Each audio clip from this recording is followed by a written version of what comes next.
Most people sell cash secured puts whenever the premium just looks really good, right? The stock is on their watch list, they open the options chain, they find a strike that pays decently at a 20-30 delta, they sell it, and that's their whole process. Now, that approach, it does work often enough to feel like it's a system, but it ignores one thing that dramatically improves your odds of that put expiring worthless, where the stock is sitting relative to its own price history when you pulled that trigger. The timing of your entry is not everything, right? Quality of the underlying matters more, for sure, but it's the difference between putting the wind at your back and running directly into it. Let me show you exactly what I look at before I sell any put. Here's the basic problem with selling puts at literally random points in the stock cycle, okay?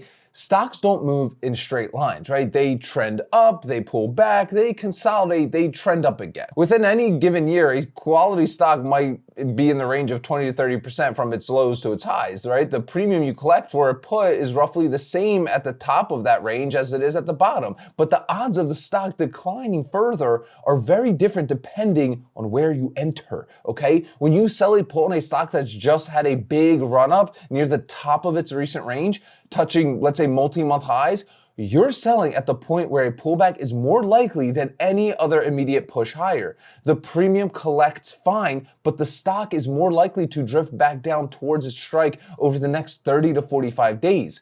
When you sell a cash secured put on the same stock after a meaningful pullback near the bottom of its recent range, at levels where buyers have historically appeared, the stock has already absorbed the selling pressure. The odds of further decline are lower. The put is more likely to expire worthless simply because you enter it at a better point in its cycle. The premium is similar in both cases. The probability of a clean outcome is not. The framework I use combines two types of information: where the stock is relative to its own recent range and where it sits relative to key longer-term price levels.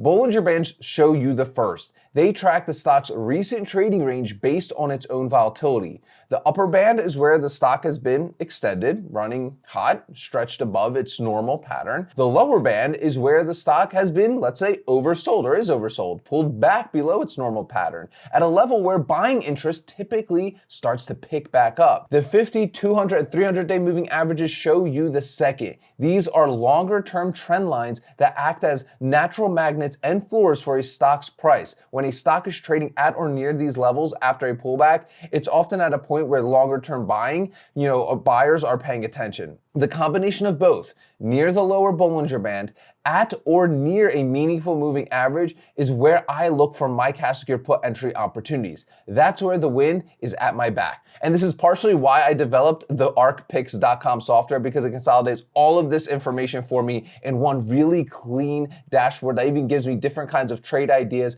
based on my own risk tolerance. If you want to check it out, go to ArkPicks.com, use coupon code 25OFF, and you'll get 25% off the lifetime of your subscription. So if you love running the wheel strategy like me, but you're a busy person and you don't have time to do all this research, ArkPicks, you're absolutely gonna love it. Let's talk about the lower Bollinger Band entry. The lower Bollinger Band tells you the stock has moved to the low end of its recent price distribution. It doesn't mean the stock is guaranteed to bounce, okay? It doesn't. It means the stock has already done the work of pulling back. It's absorbed selling pressure and is now at a level where it has historically found buyers stepping in.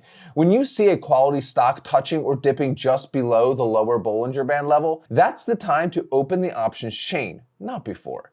The put premium at that point is being collected after the stock has already moved in your favor. You're not selling into strength hoping it holds. You're selling after weakness has already arrived at a level where recovery is more likely than a continued decline. Practically though, you check the chart before you check the options chain. If the stock is at the upper band or middle of its range, you put it on your watch list and you just wait it out. When it touches the lower band, you price the put. Let's talk about the 50-day and 200-day moving averages as the support. Because moving averages, guys, they serve as a different function than Bollinger Bands. You probably know that. They're not about recent trading ranges, okay? They're about longer-term trend levels that a lot of market participants watch simultaneously. When a stock pulls back to its 50-day moving average, you often see a bounce, not because the moving average is some sort of magic, but because enough traders and algorithms use it as a reference point that buying tends to cluster there.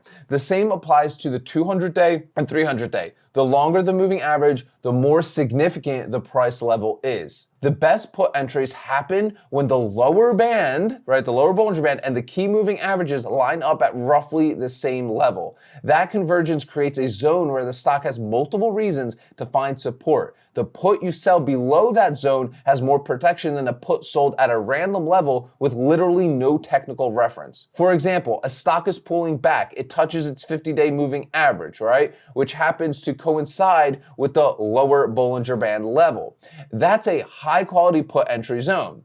Two separate technical inputs, both pointing to the same support level. Let's talk about the RSI confirmation level, because this one's important too.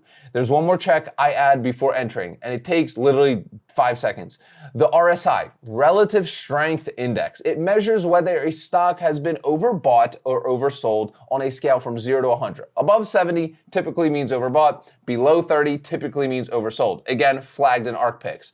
When I find a stock at the lower Bollinger Band near a key moving average, I check the RSI. If it's below 35 or approaching 30, the stock is showing genuine oversold conditions across multiple measures, not just one. That's the setup where the put has the highest probability of expiring worthless because the stock has already moved down sharply and the conditions for at least a short-term bounce are present. If the stock is at the lower band, but the RSI is still above 50, meaning it hasn't really pulled back much despite the band reading, I often just wait. The band position can be misleading on stocks that are trending very strongly downward, okay? But here's the big picture with all this. Selling puts on quality stocks is how you build a consistent income from options, let's be real. But quality alone doesn't determine whether any specific trade actually works. Timing the entry into the trade, specifically selling when the stock has already pulled back rather than when it's extended, puts the odds more in your favor before you've ever looked at the premium. The lower Bollinger Band identifies when the stock is at the bottom of its recent range. The 50, 200, 300-day moving averages identify when it's at a historically significant longer-term level. The RSI confirms whether the pullback has been genuine. All three pointing in the same direction at the same time is the setup that at least I like to wait for.